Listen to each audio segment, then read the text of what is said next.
And hello everybody. पिछले video में हमने द इंडियन मॉनसून के बारे में कुछ फैक्ट्स को डिस्कस किया था, लेकिन उतने फैक्ट्स हमारे इंडियन मॉनसून के लिए काफी नहीं है। उनके अलावा जो हमारा सदर्न ओशियन जो है ये भी मॉनसून को बहुत हद तक इफेक्ट करता है। जब भी ईस्टर्न साउथ पैसिफिक ओशियन पे प्रेशर हाई होता है तो ईस्टर्न इंडियन ओशियन पे प्रेशर लो होता है। यहाँ पे आप ओशियन करंट वाला फिनोमिना याद रखेंगे। ओशियन करंट में क्या होता था, जहां पे भी सूरज की किरणें डायरेक्ट पड़ती थी वहां का पानी गर्म हो जाता था, और जहां पे नहीं पड़ती थी वहां का पानी ठंडा रहता था। और कुछ सालों के बाद ये जो पैसिफिक ओशियन पे प्रेशर हाई हो रहा है और इंडियन ओशियन पे प्रेशर लो हो रहा है, ये जो होता था उल्टा हो जाता है। और यही प्रेशर कंडीशन में चेंजेस, पानी का गर्म हो जाना, ठंडा हो जाना, प्रेशर हाई हो जाना और प्रेशर लो हो जाना, इसी को बोलते हैं हम सदर्न ऑसिलेशन और एसओ। आई होप कि आपको सदर्न ऑसिलेशन समझ आया हो। Talk about El Nino. El Nino ये जो वर्ड है ये एक स्पेनिश वर्ड है जिसका मीनिंग होता है द चाइल्ड। अब ये द चाइल्ड जो वर्ड है ये रेफर करता है बेबी क्राइस्ट को, क्योंकि ये जो फिनोमिना है वो क्रिसमस के टाइम पे होता है। इसमें क्या होता है कि जो वार्म ओशियन करंट है वो पेरुवियन कोस्ट की तरफ जाते हैं in place of cold Peruvian current. और ये फिनोमिना जो होता है वो हमेशा 2 से 5 सालों के बीच होता है।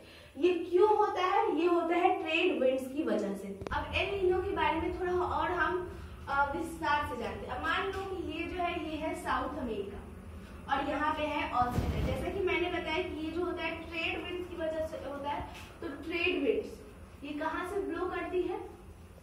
ये आपकी ब्लो करती है ईस्ट से वेस्ट की तरफ, मतलब इस डायरेक्शन में ये ब्लो कर रही है।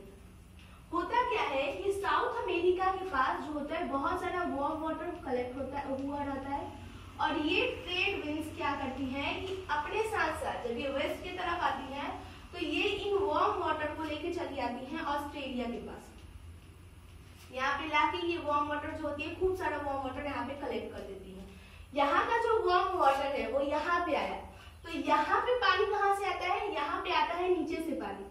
नीचे का जो ठंडा पानी वो होता है वो इस वार्म वाटर की जगह ले लेता है, और यहाँ का जो वार्म वाटर आ जाता है ऑस्ट्रेलिया के पास, और यहाँ पे खूब सारा वार्म वाटर कलेक्ट हो जाता है। अब जैसा कि पानी गर्म है तो वहां पे हवाएं भी गर्म होगी, तो हवाएं गर्म हवा क्या करती है? वो तो ऊपर उठती है, तो हवाएं ऊपर उठेंगी और बनाएंगी बादल, और ये हवाएं बनाएंगी बादल, और यही बादल जो होंगे वो यहाँ पे बारिश कराएंगे।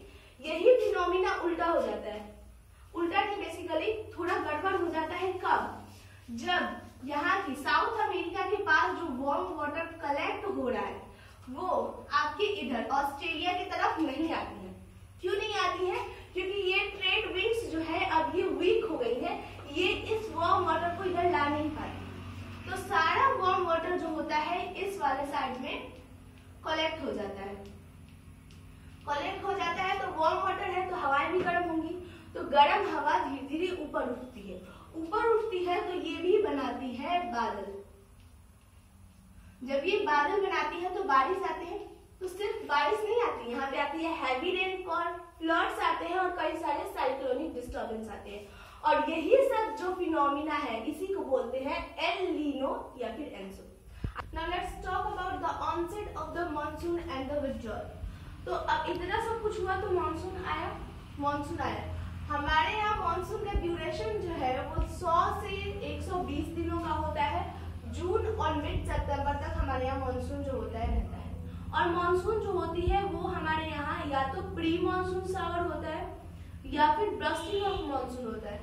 ब्रस्टिंग ऑफ मानसून का मतलब कि बारिश जो होती है वो ब्रेक में होती है। जैसे बारिश हो गई, फिर थोड़ा ब्रेक हुआ, फिर बारिश हो गई, इस तरीके से बारिश होती है। The monsoon arrived at the southern tip of Indian peninsula generally by the first week of June. जून के पहले हफ्ते में मानसून जो है वो इंडिया के सदर्न टिप पे आ जाता है।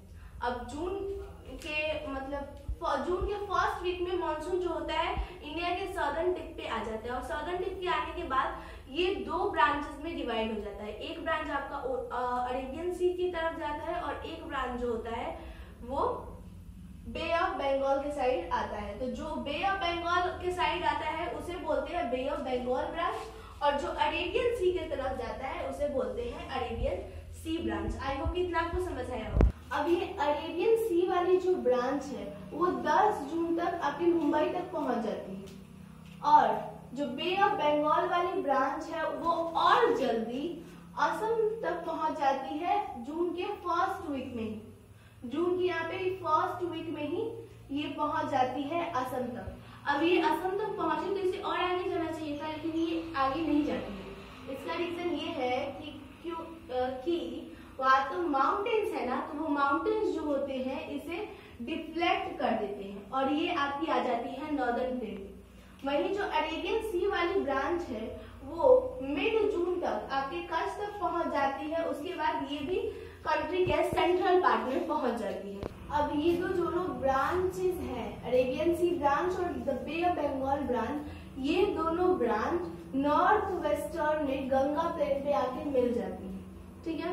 और दिल्ली में जो है जनरली बारिश जो होती है वो ये बात याद रखने वाली है कि दिल्ली में जो बारिश होती है वो कराता है the bay of Bengal branch, और यहाँ पे बारिश होती है जून के एंड में।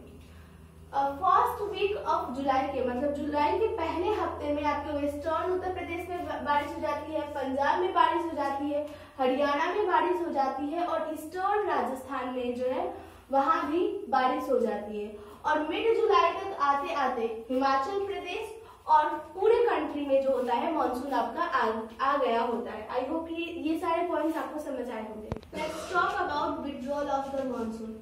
जो विड्रॉल ऑफ द मानसून है ये बहुत ही ग्रेजुअल प्रोसेस है, मतलब बहुत धीरे धीरे ये होता है।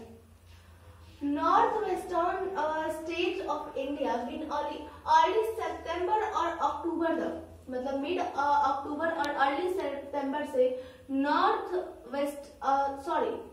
वेस्टर्न स्टेट से मानसून जो है वो अर्ली सितंबर से चला जाता है, और मिड अक्टूबर से तो नॉर्दर्न प्लेन से ही मानसून जो है चला जाता है।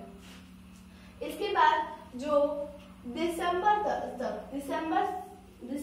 तक मानसून जो है वो पूरी कंट्री से गायब हो जाता है। तो यही था withdrawal of the monsoon. I hope कि ये वीडियो आपके लिए हेल्पफुल होगा।